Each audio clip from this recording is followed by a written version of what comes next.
Watch the ground move. This is sand that will not stay still, and for decades it swallowed farmland faster than anyone could plant it back. Around the Taklamakan, where some years bring less than 80 millimeters of rain, 13,500 square miles of that moving desert have been turned. Cotton now runs in rows across the sand, and what comes off this ground is counted in millions of tons. Nothing here made new land. Every machine in this story does one thing. It holds the ground still long enough for something else to grow.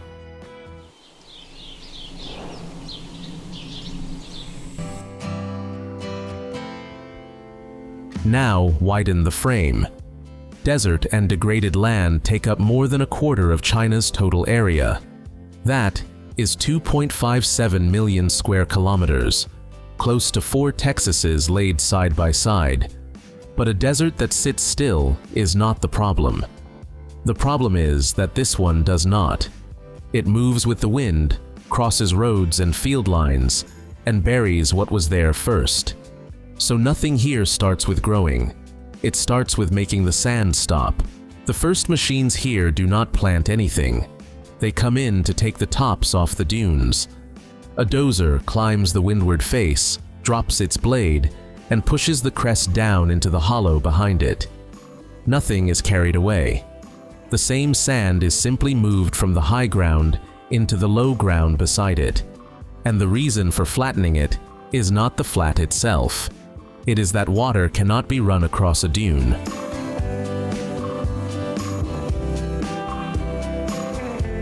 Straw comes off the harvest.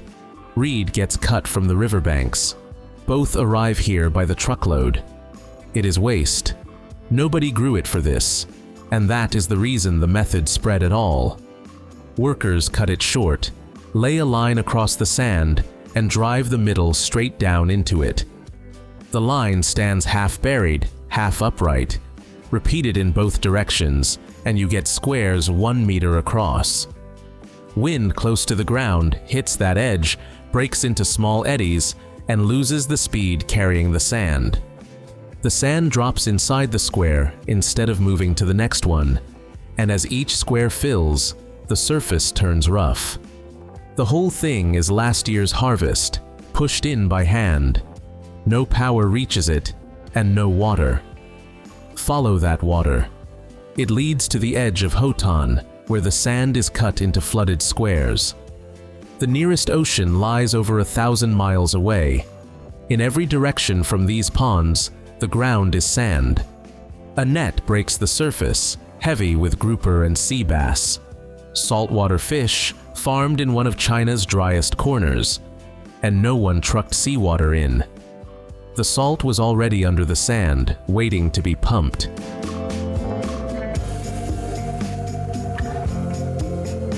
The digger does not go deep. Water seeps in through the sand walls of the pit by itself. This is not fresh water. It is salty. And for a farmer, that has always been bad news. It runs alkaline, far past what a root can survive. Land like this gets written off as dead. But a grouper does not need fresh water. A grouper needs the sea, and the sea is salt. So the water is not cleaned, it is corrected, brought down the scale until it stops burning gills. Then minerals and live cultures go in by hand until this hole in the sand matches real seawater. What sits in the sand now is seawater mixed on site from water that killed plants.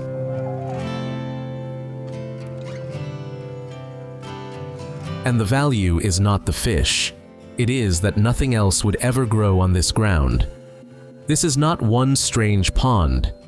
In 2024, the region landed close to 200,000 tons of fish and shellfish, and nothing was created.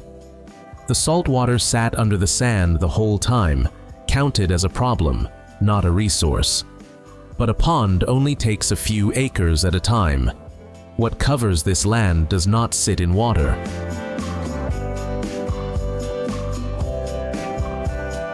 Past the ponds, the ground opens up, and what covers it runs straight to the horizon and it is white.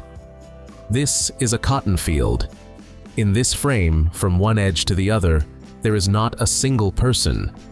The sand is still there, right under the rows, but it held still long enough for machines to enter.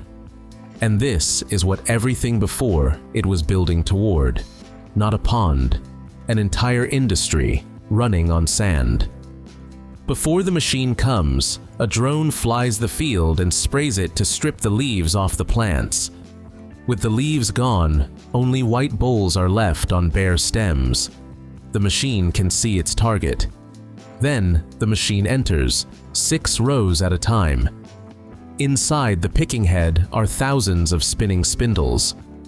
The spindles catch the fiber and pull it from the bowl. The stalk is left standing where it was. A stream of air carries the fiber up through the machine and into a cleaning chamber behind it.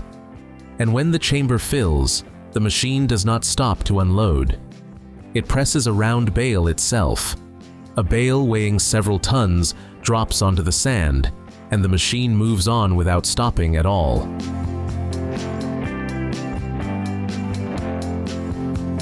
More than 90% of all the cotton in Xinjiang now comes off the field by machine like this. Counting the planting, the irrigation, the spraying, and the harvest together, overall mechanization here runs past 97%. In Yuli County, 2 people manage 155 hectares of cotton between them. Just 2 people. Add the region up, and output reaches 6 million tons a year, nearly a quarter of world cotton, and every single ton of it grew out of sand that, not long ago, was still moving here. But what leaves this field is not fiber yet. Every strand of it is still locked onto a seed.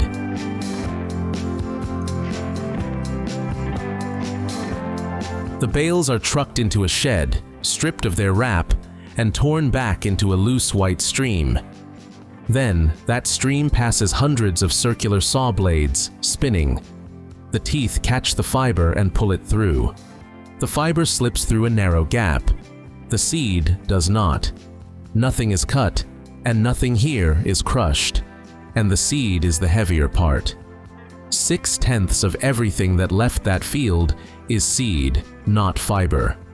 Cotton is not food, but the seed is pressed for oil, and what is left feeds the livestock. The next field looks like nothing. Just leaves, dark green, covering the ground all the way out. No fruit, no seed heads. There is nothing up here, above the ground, to pick at all. What matters is underneath.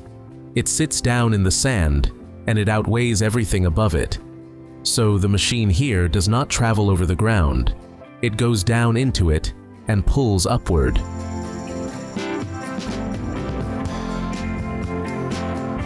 The first job is removal.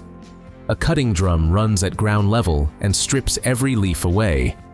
Then 2 steel shares drive down on either side of the row, grip the root, and lift it out. The roots ride up over a bed of shaking bars. The soil drops back to the field. The roots keep going. Nothing leaves this field except the root itself. The soil stays exactly where it already was. A conveyor throws the roots into a truck running alongside, and the machine never stops once. At the edge of the field, the roots pile up. Soil still clings to them, and part of that weight is sand. A single beet weighs about a kilo. Roughly 1/6 of that is sugar. Most of the rest is water, which means almost every truckload is water. So the mill does not sit far away. It sits beside the fields. And this field sits on salted ground. Beet tolerates salt better than almost anything else grown around here. The pulp left after the sugar is taken out is not thrown away. It feeds the livestock in this region. Cotton takes a whole field. So does beet. But somewhere out here, one piece of ground is doing 2 jobs.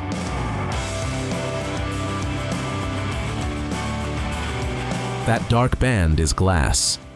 tens of thousands of panels set in rows, running out to the far edge. Underneath, it is still sand. The same sand everything in this story has been holding still. Seen from above, this is a power station. Nothing appears to be growing here at all. But the thing worth looking at is not on top of the panels. It is in the shade underneath them. The panel blocks the sun.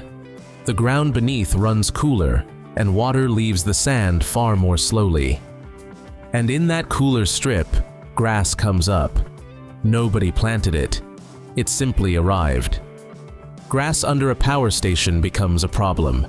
It shades the panels, and in dry season, it burns. So nobody brings a mower in here. They bring sheep in instead.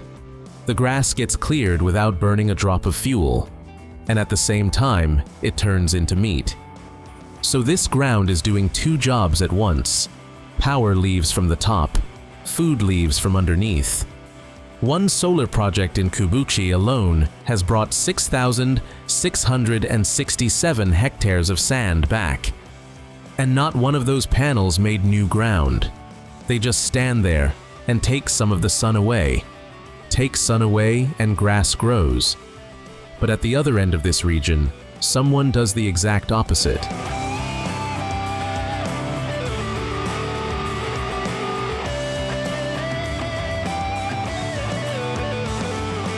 There are hundreds of these standing on this hillside.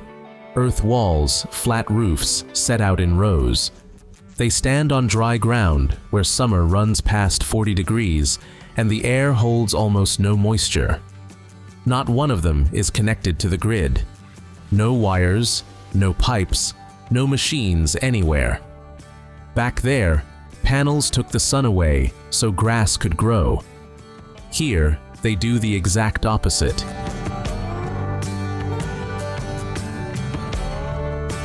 The walls are laid from mud brick, but the builder left gaps on purpose. Every few bricks, one is missing. Hot wind crosses the hillside and passes straight through those gaps. Then it leaves on the other side. Inside, there is no sun. The grapes hang on wooden racks in shade while dry air moves past them. The sun never touches the fruit. Only the wind does. The whole building is an oven with no fire.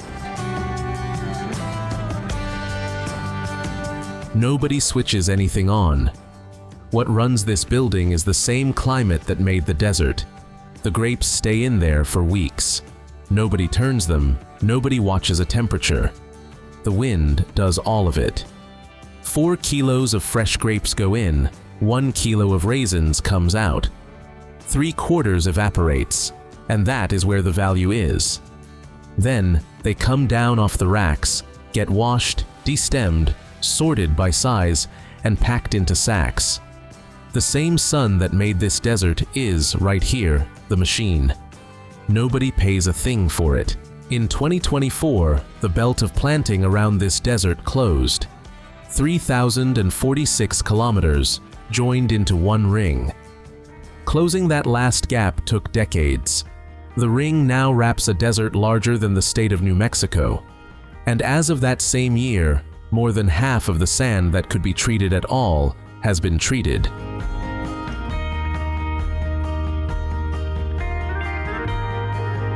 At the start of this, there was a number, 13,500 square miles of moving desert turned around.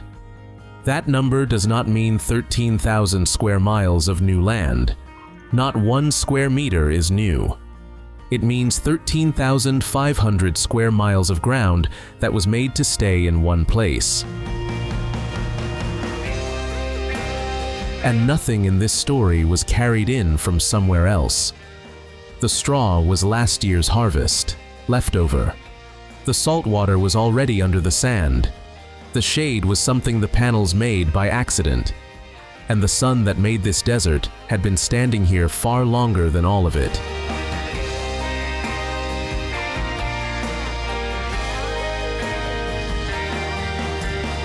Every machine in this story does exactly one thing. It holds the ground still long enough for something else.